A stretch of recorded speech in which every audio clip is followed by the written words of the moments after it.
towards the other side of the map. Yeah, I don't know why Cosmin was in that spot. It was completely untradeable. He was here very much on his own, and yeah, I don't know what you're really putting yourself in for, but again, Smooya to save the day, it seems. AWP aplenty, and he's feeling it. He's looking decent so far, 2 kills in this round. Now, Mighty Max did recover the rifle, but he had no armor. Neither does Jess, but they had the pistol upgrades there on the Deagle round. And that's why I'm a little surprised that Cosmin had pushed all his way up on Banana on his own. Yeah, May peeks out, already takes down one more, leaves it onto Pickles. It's a clutch versus Pistols. Molotov going to be going out. Yes, it's the wrong angle, but still gets the shot in the end. It's all onto Barber. He's retrieved an AK as well. And he's actually going to have the time to rotate. The bomb not going down. He doesn't have a kit, but that's not going to pay too much of a fact. The smoke is actually going to fade as well. I think he's just about got away with it behind the fountain, but has to peek out and try and find information, and he wins the duel. Beer on the spray than expected, but a quick look back from him. He had a great molly, and Cosmin then strikes. This is great stuff from the CTs, but for now it's down to Charlie Pickles, who's been solid thus far, but crumbles under the pressure. Should just try and save that AWP. 1 versus 4. It'd be nice for the highlight reel, but I don't see it happening. Telly wants to prove a point. Looking for another victim, but they're not giving him anything, not an inch. And no mile to take. He's gone to sight, spots one at quad, and it's all but a bait. As soon as he takes that shot, surely. Oh, Smooya! Nope. He taps the bomb. It's down to a 1v1. Again he goes. Jesp, where are you? Jesp is holding his cool. He's holding his nerve, looking for the Smooya. Not yet seen him. Jesp makes a bit of noise. He makes a bit of sound, and Smooya's being toyed with here. Jesp is staying in control. The shot's brilliant, but the time is simply not enough. Smooya puts on a show, but the show comes to an end, and it's Endpoint again. So first off in week 5, it was Endpoint versus Epsilon. Going into it, Epsilon had started to pick up some form, started to play a bit more better together as a team. Endpoint still very so-and-so as to what Endpoint's necessarily going to turn up that week, but it was always going to be difficult for them. 2 maps was indeed Inferno and Cash going into it. Endpoint had beat Infused in week 2 in overtime on Cash. They'd also beat Method in week 3 on Cash in overtime as well. They had lost 16-9 to XL on Inferno though. Epsilon on the other hand had not played Cash or Inferno yet this Elite Series. So a little bit more practice I guess for Endpoint going into it, but it didn't end up going that well for them. It was indeed a 2-0 victory for Epsilon. On Inferno at the very least it was 16-6 to Epsilon, and that scoreline is quite flattering towards Endpoint. In fairness, it was 14-1 going into half time. And then pistol round, Endpoint managed to pick up and then pick up like 5 more rounds going into it, but it was pretty much a rollover for Epsilon on that particular map. Going into the second one, it was 11-16 towards Epsilon. Again, it was still relatively straightforward. Endpoint did come up trumps on a few rounds, and props to Pickles. Pickles played really well throughout. Like coming up in clutch quite a few times as well. But yeah, rest of Endpoint, not too sure what to say on it. I mean, with the predicted roster changes that are going to happen as well, I'm not too sure what the kind of mindset for them going into every game is at this point. But unfortunately for them, Epsilon turn up. Epsilon relatively comfortable. Barbar going ham throughout both maps. So props to them, and we'll see what happens with the next match. Obviously, current form of EnVyUs should be really a 2-0, especially because you factor in the fact that obviously when Dansky's away, you bring in Mole.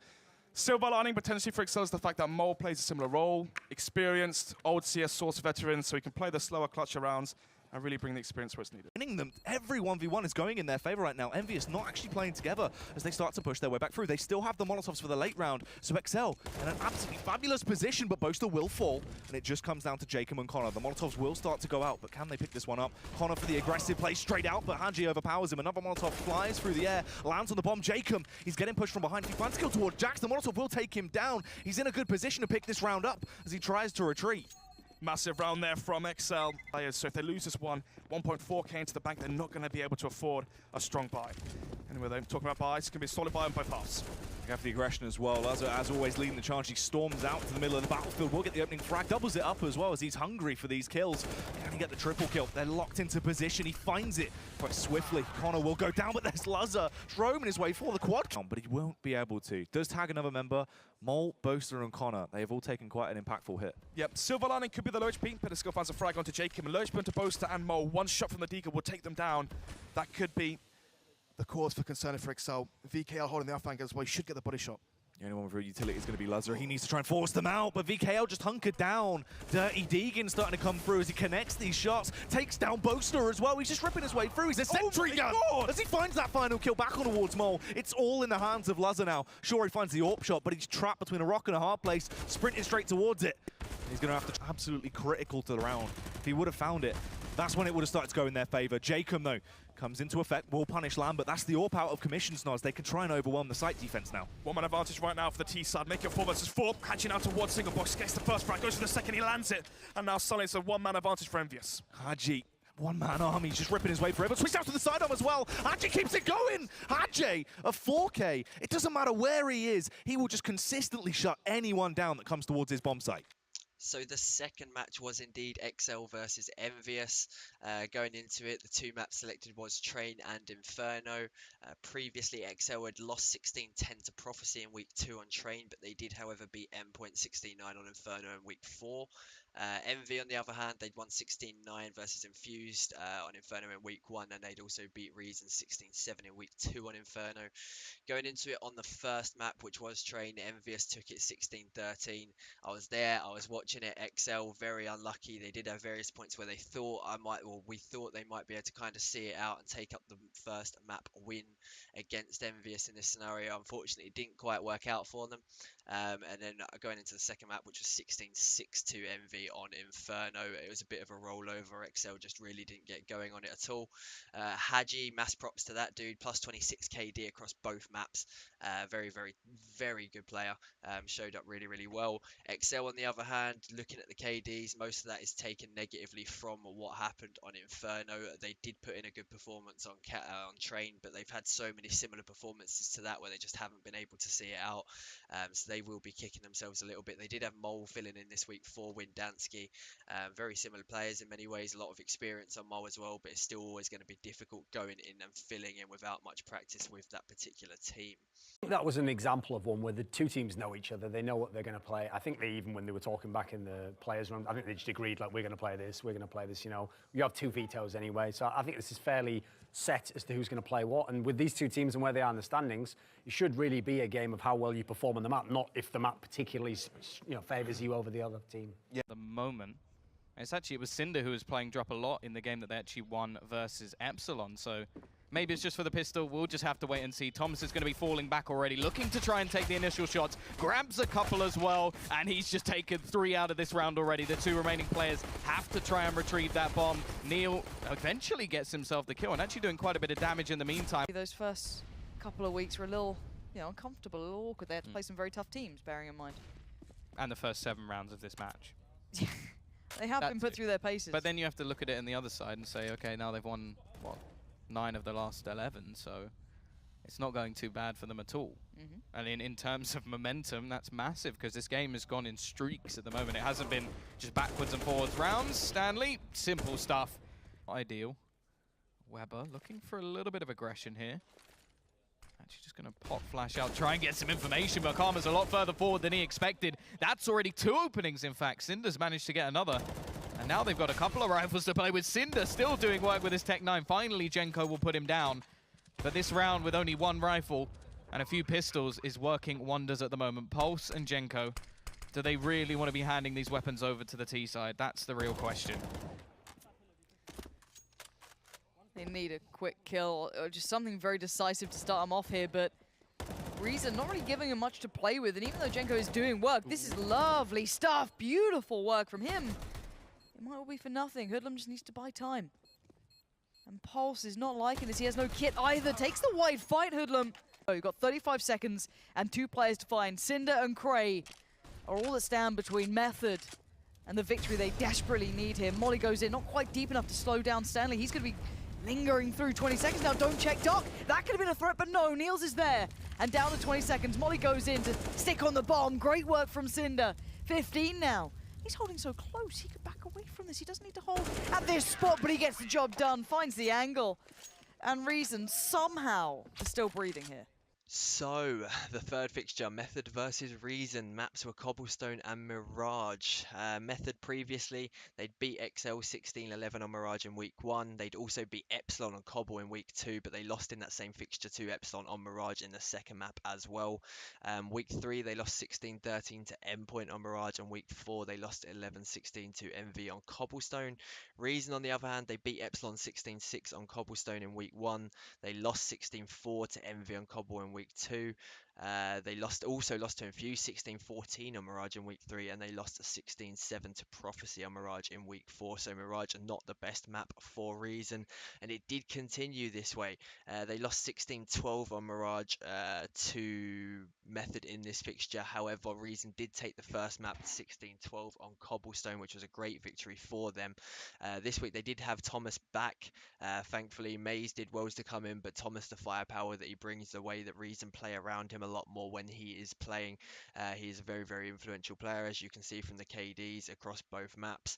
Stanley coming out with a good KD as well for Method. Jenko had a really rough first map on Cobblestone, but did pull it back on Mirage a fair amount. But yeah, it's difficult fixture overall.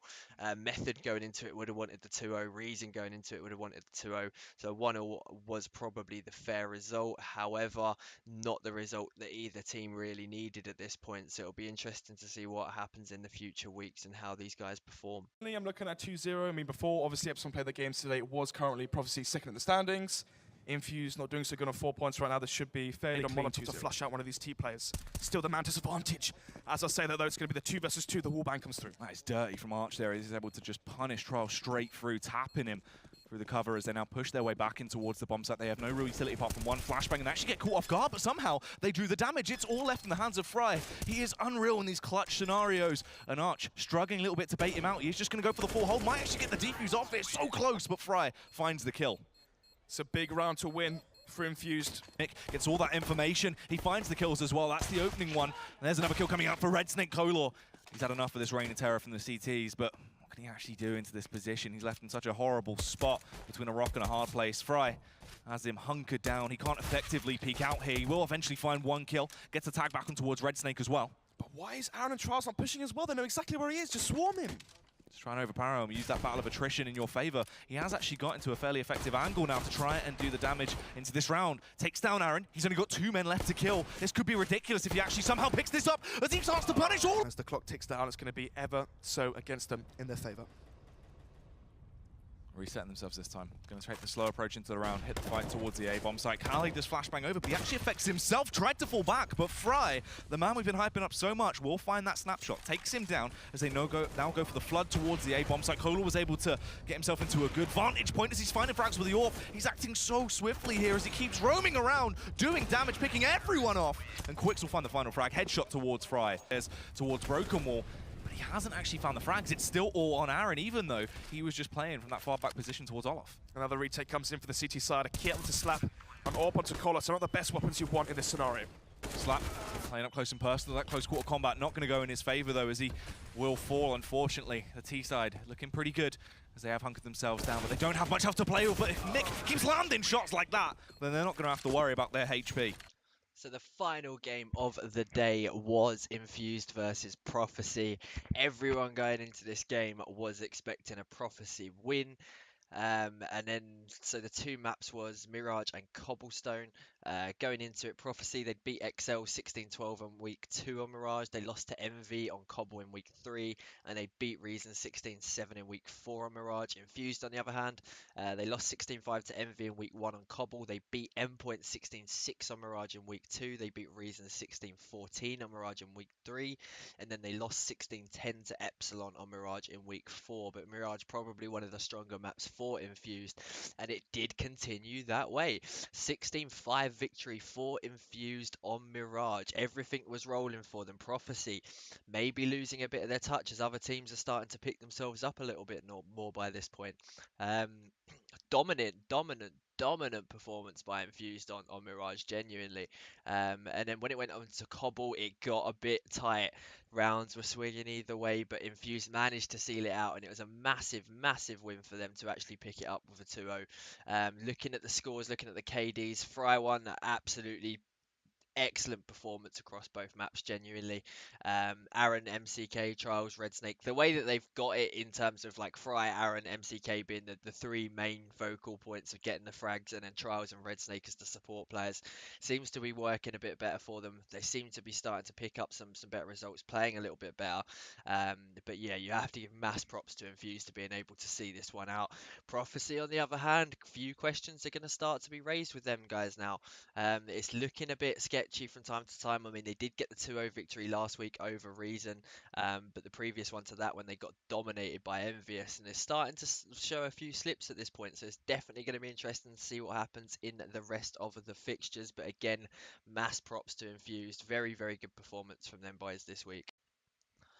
So let's take a quick look at the match standings after week 5. EnVyUs still top, still not lost a game, still not drew a game. They are 5-0 with 15 points, 100% win percentage. Epsilon now starting to pick up the results more frequently and actually grab the wins after a few shaky draws in the first couple of weeks. They've taken second place now. Prophecy dropped down after the 2-0 defeat to Infused this week. Infused now sitting in 4th, starting to pick it up, and realistically, going into this, you probably would have put Infused maybe towards the lower ends of things at the start of it, maybe with Reason. But mass props to them. They are still doing really, really well. Endpoint there in 5th, Method 6th, XL 7th, and Reason in 8th. XL and Reason both on 3 losses and 2 draws. So I mean, none of them are probably, well, XL, Reason, Method in particular, they're going to be quite unhappy with their performances, Method and XL predominantly. So, yeah, definitely interesting going forward, but you've got to give mass props to Infuse for getting into that 4th place, and Epsilon for starting to actually see these games out and pick up the 2-0 victories each and every time. Alright, so we'll take a quick look at the week 6 fixtures, which will be coming up. First game of the day will be Prophecy versus Epsilon, so it's going to be a massive, massive game between those two for Prophecy to try and then overtake Epsilon in the league standings for CS. Epsilon, who are looking a lot more confident now, being honest, I would predict it is going to be an Epsilon win. Infused versus Method. Who knows at this point, genuinely. It depends on who shows up. Method really need to kick up the arse at this point. So it's going to be really interesting to see if they can even take anything. Infused, if I was them, I'd be looking at it and trying to take the 2-0 personally, especially with the performance against Prophecy. They are going to be in that for the win.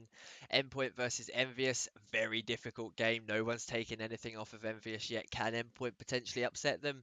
It looks unlikely, but at the same point, we will have to wait and see what actually happens. Who knows? Sometimes upsets can happen. Endpoint are definitely capable of it if they do decide to show up on that day. And then XL versus Reason, both down the bottom. It's going to be a fight for pride at this point. Again, depends. XL, I'd say, probably put up the better showings overall because they have come quite close in a lot of the maps they have played, but just not been able to see it out. Reason starting to show some signs, and with Thomas back, who knows what will happen. So definitely going to be some interesting ones. I do recommend, if anyone can, get down to the Gfinity Studios, go and watch it, meet some people. I will be there as well again this week, so by all means come say hi. But other than that, remember to like, comment, subscribe, hate, whatever it is you feel like doing today, my friends, and that'll be the end of the video, so peace.